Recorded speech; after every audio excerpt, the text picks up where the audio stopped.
pleasure to be here with all of you. Thank you so much for having us. We kind of like last minute titled this Abundance Through Coalition Building. And thanks to Emma for a great introduction and great framing. So like Emma said, I'm Lindsey Scalera, I use she, her pronouns, housed at the MSU, Michigan State University Center for Regional Food Systems, along with my colleague Rachel Kelly. We're going to do a little bit of stuff today. We wanted to touch base with you on the goals. So after talking with Emma, we were hoping that we would, through this presentation, we'll provide some information about some frameworks for coalition building, including that collaboration, infrastructure, and collective impact, and some approaches that we take in our network work and coalition building work that we do in Michigan. We'll also give you some examples of how we do that coalition building around shared vision, and then we want to explore with you how coalitions or networks and partnerships and things like that can help kind of make resources feel and be more abundant. So we're going to share kind of how we approach that and then get into it all together. So we're kind of have a little system here where we're going to model some of that stuff first, do a little story time, and then we'll all engage in some small group discussions where you can dig into what this looks like in your space, and then we'll come back together and do a reflection. So a little bit more about who we are. So our program within the Center for Regional Food Systems is called Food Systems, Policy, and Leadership. And just to touch on what we do a lot of capacity building for like food councils and other similar coalitions on how to do advocacy, policy advocacy. We helping food councils or food policy councils get started and grow in Michigan, trying to foster some different collaboration spaces for advocates to get organized, and creating different connection and learning opportunities over the years. So we're in now, well, we'll get into a little bit more about the Michigan Local Food Council Network in a moment. Rachel will take that on. But I'll talk a little bit about the Michigan Good Food Charter. So the Good Food Charter, which is the report Emma was referencing, 2022, we think of it more as like this, I don't want to say Bible, but it's kind of like our shared vision, our document that we like refer to while we're doing a lot of organizing. So it's definitely not everyone knows about it in Michigan, and but for the folks who pick it up and use it as a tool, it can be really helpful. And I'll share a little bit about how we use it. But we originally had one published in 2010, and that kind of helped build momentum around some efforts that already existed, as well as like catalyze some new ones. And really, since then, we've been kind of using these documents as a way to promote equity, health, and sustainability in thriving economies in Michigan. It's also helped us connect with folks around the country doing similar things. So that shared vision that we have in our charter kind of looks like this, that we've got a thriving food economy distinguished by equity, health, and sustainability. What we're looking for is systemic change through that. And so this all came about through like kind of a collaborative coalition building process to gather information about what was already happening in Michigan, what did we want to build on from that original charter, and what still needed to happen. So we ended up with this framework for good food action. So that's got our vision, 6 goals, 6 strategies, and we kind of organize them by topic so folks can figure out like where do they fit. And then lots and lots of ideas of what this could look like, kind of organized into these 22 action recommendations. So that's our charter. Also, it's important to point out that, in order to achieve that vision, we have to address like systemic change, root causes of, and the ongoing impacts of racism and other systemic inequities. That's part of what came out of these statewide discussions and regional discussions and field-based discussions, talking with all different kinds of folks. So anyway, we use this document to do a bunch of things. We use it to explore those ideas. And like, as I said, it helped us illuminate some gaps and some systemic inequities that folks want to talk about and work on and address. Helps us identify some common ground, both within and across our sectors. Again, we use it to build action coalitions. We're going to zoom in on one of those action coalitions. We call it the Michigan Local Food Council Network, around our food policy change. Helps us inform policymakers of statewide and local priorities. We've seen some champions in our Department of Agriculture like reference the charter as they're creating grants and things like that. So that's really exciting. It's definitely led to some specific policy changes in Michigan. And then we also use it to organize some shared measurement so that we are able to better understand our impacts together. And we really look at that from the perspective of not sort of like, what is the overall change in like food security, for example, because that can go up and down by a lot of factors, but we're really looking at like, how are those interventions going? These 22 actions and what we're up to in these spaces, how are those going? How are people leading on these things? And we're really just getting started in this new, the updated framework. It's 3 years since we published it, but it's a lot. So I wanted to share some frameworks, and we're hoping that this will resonate with you when we get into our small groups. So I just want to name and kind of define a little bit what collaboration looks like within this larger piece with the Michigan Good Food Charter. So we call it our collaboration infrastructure. We started naming it that kind of like around 2020. I'm not sure where the term actually came from. We probably did not coin that, but we were finding that as we were writing the charter and updating that document, while also dealing with the fallout and the impacts of a global pandemic, that there were so many formal and informal partnerships that had been established that really made it easier for folks to work together. And we were like, we need a name for this. There's an importance to this. It's not just the physical infrastructure that we have in place or want to have in place for local and regional and healthy food and food security. It's also about, like Emma was saying, like how we work together, how we do that. So we have over the years with lots of different partners, kind of named some sectors, I guess, here that come together to help lead the charter, help create it, but also folks who are implementing different aspects of those 22 actions and the goals and strategies. So we've got lots of clear cross-sector partnerships. We are using the charter as a way to look for those common goals. But we've also been like building trust over the years through that, growing some interconnected networks. And there really is, through that, fostering a collaboration or a culture of collaboration. So that that's kind of where we start, like when we're coming together.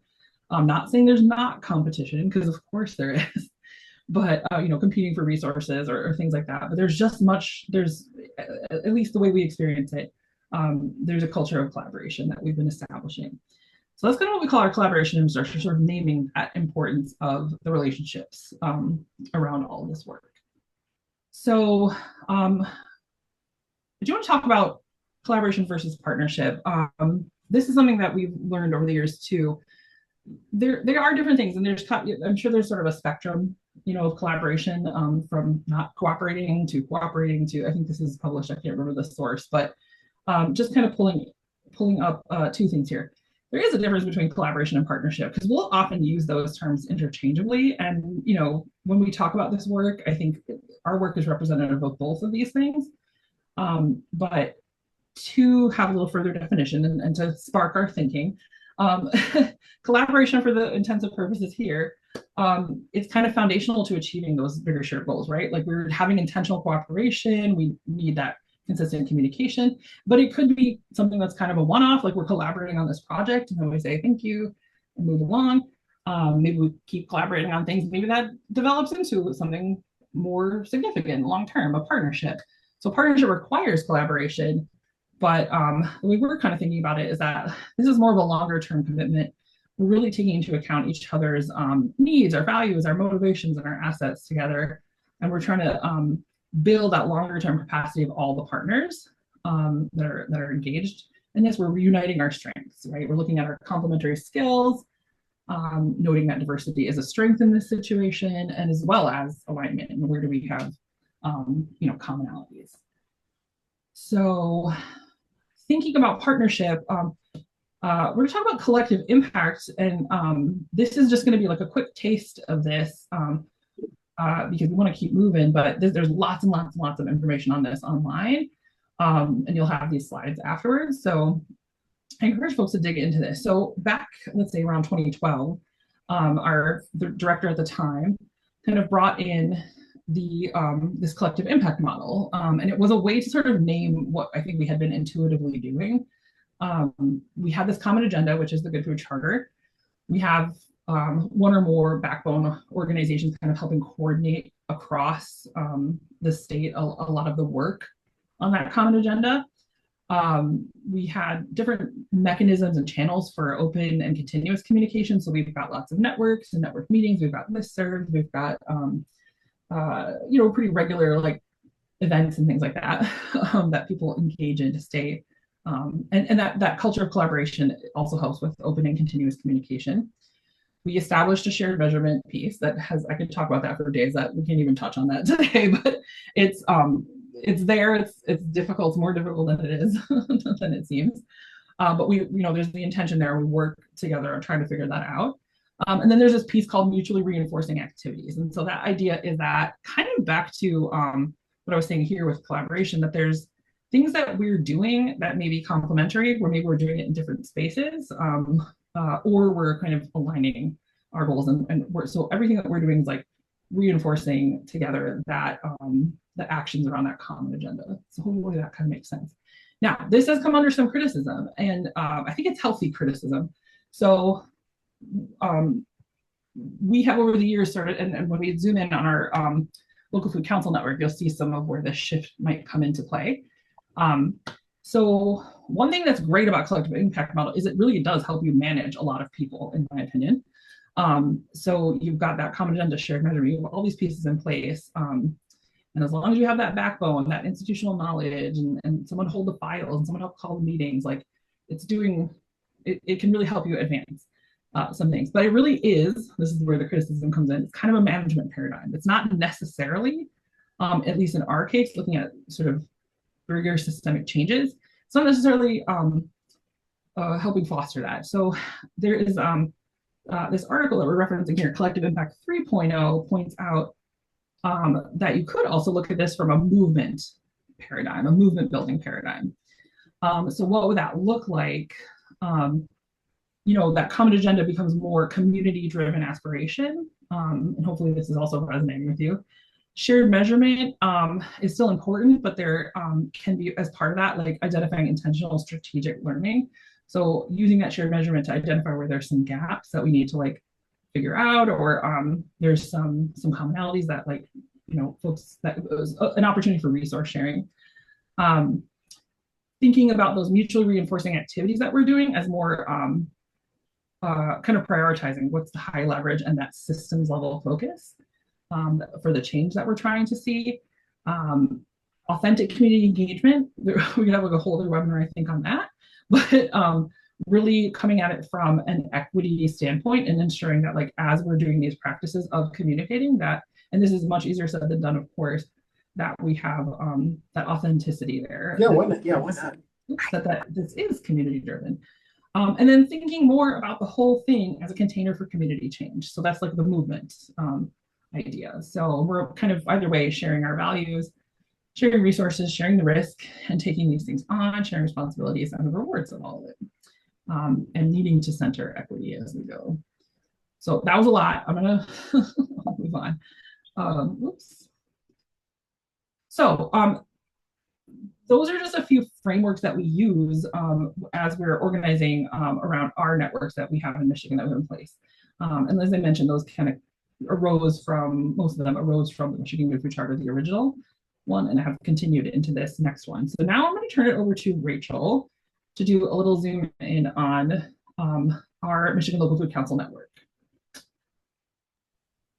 Thanks, Lindsay. Okay, as Emma said at the beginning, I'm Rachel Kelly. I'm Lindsay's colleague at Center for Regional Food Systems. And so the Michigan Local Food Council Network was officially established in 2015. So it's entering its 10th year now. Back in when it was first established, there were around 17 local food councils in Michigan. Now we estimate there's between 30 and 40 food councils or food policy councils around the state. So the original focus of the Michigan Local Food Council Network was to provide local councils with tools and resources to get started and grow their capacity to advocate for good food, which is the term from the charter, in their local communities. So we've seen a lot of tremendous growth in the number of food councils and similar coalitions forming to support local farmers and food security. in their communities across the state, we've also seen that many councils have a hard time trying to turn their ideas into action. Next slide, Lindsay, please. Thanks. Oops. So, this slide discusses this shift in approach. So over the past 10 years, we as the coordinators of the network, and there's been a few, and also the network members have consistently asked ourselves, how would we as a network move from offering education to promoting active advocacy? So through network development and growing capacity of local and regional leaders, we've adopted an approach of providing supportive experiential learning opportunities focused on learning through doing. So we're now in a stage where we're fostering opportunities for councils to learn through doing. And we have a lot of experienced people in the network that can share their insights and skills. On the right of the screen is some examples of how we engage people. These include, we have monthly meetings. Most of those are virtual. In the past, we've had some regional in-person meetings, regional all around Michigan. Coaching groups, seed grants, learning cohorts, legislative education days, collaborative policy action forums, and Michigan Good Food Summit. So these are all ways to bring together the full suite of resources, knowledge, and experience within the network. And also during challenging times, it helps us know who our partners and collaborators are. So yeah, that's an overview of the MLFCN. And Lindsay, I think I'm going to turn it back to you for the next slide. Right on. Thank you, Rachel. Okay. So yeah, now we wanted to have a little bit of an interactive portion for you. And then we're going to come back and kind of like debrief a little bit about what, what's coming out of your discussion. So I'll put the next piece up. So we were thinking that, we gave some examples of our pieces. Ours are, tend to be these statewide networks, which are made up of practitioners, probably not unlike yourselves. And we get to learn so much from them as we do these things and help support them. So what we're thinking is, let's have some space for you to share with each other. So we'll just, I think Emma's going to manage the breakout room. So she'll put everybody in. We're thinking about 3 people each. So you actually have a little bit of time to think or to actually talk to each other and hear from each other. So we wanted you to share an example of an existing partnership or collaboration, or one that you'd like to see formed related to your community food projects work. And one way that resources are already or could be shared or amplified through that coalition. And then we'll kind of come back together. I see a couple of comments talking about the management paradigm and sort of shifting. One said, shifting away from that to more, from away from top down, more to a bottom up. This person says it really resonated with them. How can we move away from one organization managing the infrastructure for Food Recovery Network to co-managing or ownership? I wonder if you could talk a little bit about that management paradigm, maybe dig a little deeper since people seem to be resonating with it. Yeah. I think that looks really different in my work than it will look in yours, except for I think there's definitely some commonalities. For work that's like more, based around direct services or like all the infrastructure around those direct services, I think that can look a little different. But for us, what we're doing is trying to, create spaces for people to advocate for these bigger systemic changes. They tend to be either a legislative policy, such as, for example, Michigan, Healthy School Meals for All, which is a universal meals program, right? Or we call that big P, or it might be little p, which is like institutional policy, or like a local purchasing policy. Why was I saying all that? Because we're talking about management paradigm, right? So what I think that original community, collective impact was good at was helping everybody figure out, like, okay, we each have our different roles. We each have these mechanisms to stay in touch. So it's kind of this sort of like managing the work that's being done in a way where we kind of all know about it, and we can attempt, to do those mutually reinforcing activities. But the difference is sort of like, where does the systemic change come in? Where does the where are we getting at the root causes? And so that's where I think that shift in thinking comes from. So for us, it was naming, especially through this this update process of our Good Food Charter, really naming certain things that we might have been afraid to name before, or a little bit hesitant to name. So naming, in this world, we have one of our goals is food access to food sovereignty, for example. So through lots of discussions and bringing that out to folks and seeing what people were comfortable with, as well as being brave, trying to create brave spaces to push on some things, where we landed with that as one of our goals. And there's two ways to look at that. It's understanding there's kind of a spectrum of activity going on, where some people are in this space of like food access, and that's like the most important thing. And there's others in our state and all around who are focused very much from a perspective of food sovereignty. And that the other way to look at that is that that's a goal, like an end goal is food sovereignty, which will include food access. We'll have better food access if we have food sovereignty.